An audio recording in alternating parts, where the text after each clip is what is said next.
Hey, hi Garbage Squad, Foxy here with another Calibria Crystal Guardians video. Today, I'm going to tell you 3 things that I wish I knew, and don't make these mistakes as a beginner player, okay? The first thing that I wish I knew was do not feed your dupes for skill up. So you might have recalled that in the beginning growth plan, you received your starter hero Angel of Death. So for those who bought a growth plan X2 pack, you would have gotten 2 of the Angel of Death. And if you're like me and you're stupid and you're like, oh, Summers War, just feed them for a skill up like I did, well, you're totally incorrect.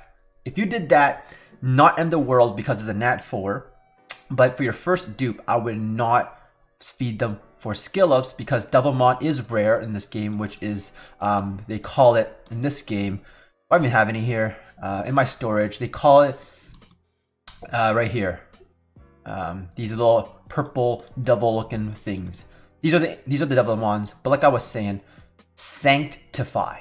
Okay, so you have to feed the same version. So if I had my second Angel of Dupe that I fed for a skill up, I slap it here and you sanctify their skills. These are permanent skills that you can increase onto your champion. So you can only pick one. So you can see right now, you got more base speed right here. All of these all look good for one dupe skill up. Now these skills are unlocked when you reach level 40 on your character, so there's probably no way as a beginner you would have known because like it's not available to you because you can't even click the button if it's not level 40 for your first hero. And first day you're playing, you don't have a 6-star, right? So look at these skills. There's so many things to play around, and you can always change it. So it doesn't cost anything to change it, but it does cost your skill up / dupe for you to unlock your sanctified skills. So for some of you guys, you might build like 2 necromancers and then get a sanctified skill, for example. I'm still new to the game, so there are some things I don't know, but like I said, the dupe Angel of Death, I wish I knew that I could have sanctified it. I got an extra skill for her because right now I would really need it. All right. Second thing here. You will notice I have 40k mana. I'm broke. And I wish I knew at the beginning of this game, mana is really hard to come by. It's not like Summer's War where mana, you have a good amount by free removal and blah blah blah. It doesn't cost any runes. I mean, it doesn't cost any mana to remove runes per se. So look, I can unequip this and it's free. However, take a look at this. When you're plus 12, when you're plus 15 in your runes on a 6-star rune, sorry, this is a 5-star rune even. It costs 25k mana for a 5-star rune. When I was powering up this rune right here, this 5-star rune, keep in mind this is only 5-star rune. From 14 to 15, it was 50k mana a pop for a 5-star rune. Mana is really hard to come by, and that's why you will notice that on a lot of my heroes right now, they are only at +9 and +6 because I just don't have, like, some of these aren't even powered up because I just don't have any mana, and it's really hard to come by. So for you guys who go to your shop, for example, and you see your shop here, like, you might be tempted to buy things in here, but in the long game your mana will be short. So if you see a mystic scroll here or a I forget what you call it in this game, I call it mystic scroll, it's 150k around that range. That is quite expensive, but something that's what we all play for, right? So keep in mind your mana is very scarce, which leads me to the second topic or second point here. Under growth plan, you will see under your growth plan you always have to enhance runes, right? Enhancing a rune to +15. Like I mentioned before, it costs 50k a pop from 14 to 50 on a 5-star rune. So the way that people are clearing this is, a hot tip for you is get a 1-star rune and +15 it. Because honestly, it's easier, costs less mana, and it is the way to do it. So you'll notice right here, my drain rune here, this rune, I equipped it. So this rune is utterly trash, right? Like, look at this. It's a 1-star rune, but when I enhance it, it doesn't cost me that much. 12k a pop versus how much was it on another rune, for example. That's 12k a pop here, and enhance 25k. That's double your mana. So I know it's a waste for you to plus 15 it, for example, but honestly, it's the best way around it because I don't even know how many times you have to do this for you to complete your growth plan second version. So a lot of 1-star runes you'll see in the chat and people are like, oh, that's a bad rune. Why they do that? That's the reason why, because mana is hard to get and this is the only way around it. All right. And second thing here, or third thing that I want to mention in this video is Necromancer. So for all you new players, Necromancer is like Veramos in the game.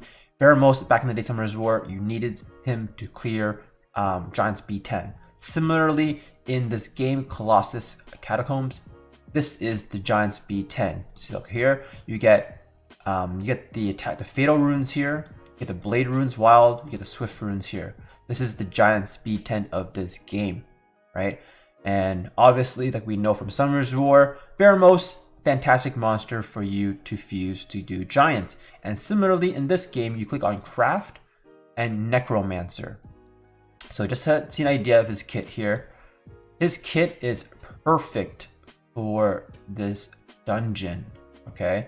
This is a cleanse, and we already know how cleansing is so important. And look at this. Second point like I made, mana is scarce. 500k mana to fuse Veramos.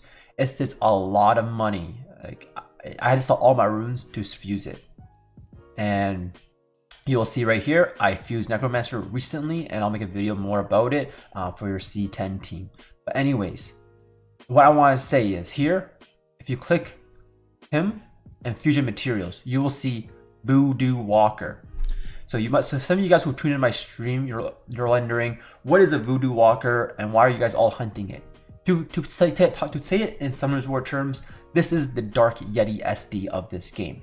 Okay, this is the Dark Yeti SD. This is a dark element. To unlock the SD, you have to go to Battle, Catacombs, and then you can do Dark Catacombs. So it doesn't matter which one dungeon you do. You have this, I believe, the same chance to unlock it, just like Summoner's War. I don't think there's data out there, but I'm going to say it doesn't scale above level to drop more. However, I will tell you, Voodoo SD is super rare. And what I mean by super rare is, based off my chat, I had some stream sessions where we spent like 2 hours. We had like 20 people trying to pop SDs. Only 3 people in 2 hours popped a Voodoo SD, and we were all actively doing it. So what I suggest you do is always keep an eye out in the chat to see if you find a Voodoo SD, because you can automatically add them if it's not turned off.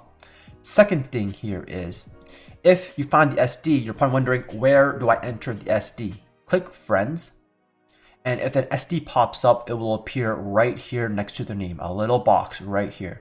The SD Voodoo will pop here, or whatever SD you're farming. Okay, so because I can't show you right now how to clear the SD, most of you guys who are watching this video probably didn't even fuse it, and you're probably a noob, and you can't clear any SD. You can't even clear stage 1. The secret strategy here is you need 40 pieces to summon, so you enter the SD and quit out immediately.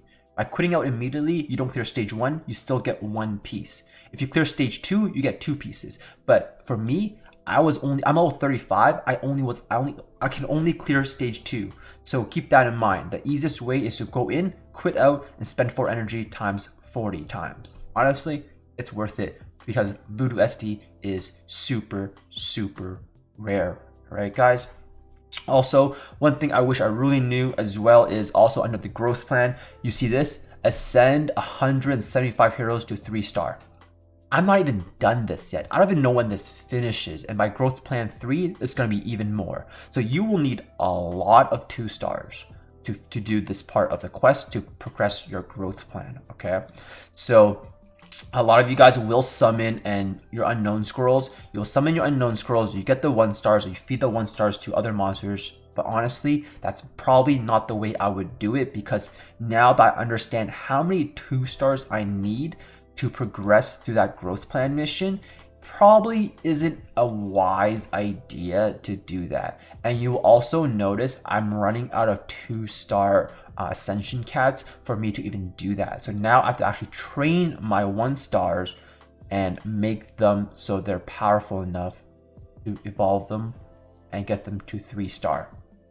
So those are my tips for you guys that I wish I knew when I started this game. Anyways, guys, if this helped you, make sure you like, subscribe, and leave a comment and support the channel grow for Calibria Crystal Guardians. Alright, see you in the next video. I normally don't end my videos, but I want to add one more thing here, Hard Garbage Squad. This game also has a blessing feature, like in Summer's War. If you click convert, you can convert your Nat 5 into a random Nat 5. Like I said before about Sanctify, you may not want to do it first convert because Sanctify skills are really good. So you can use these blue crystal thingies to convert. So it's 300 for your Nat 5. I'm gonna go ahead and lock him again. You can't Sanctify if you can't convert it if it's locked. And you also convert Nat 4s if you want. Right here you have convert, only costs 30. So they have a blessing feature, which is really fantastic. You're probably wondering, how do I get it? Go to your shop. If you go to guild, you can actually buy sorry, not guild, was it not guild? It was arena. Under arena, you can buy the converting essences. Also works for your LD, but obviously a lot more expensive. All right, guys, now you can like and subscribe and leave a comment below if this helped you.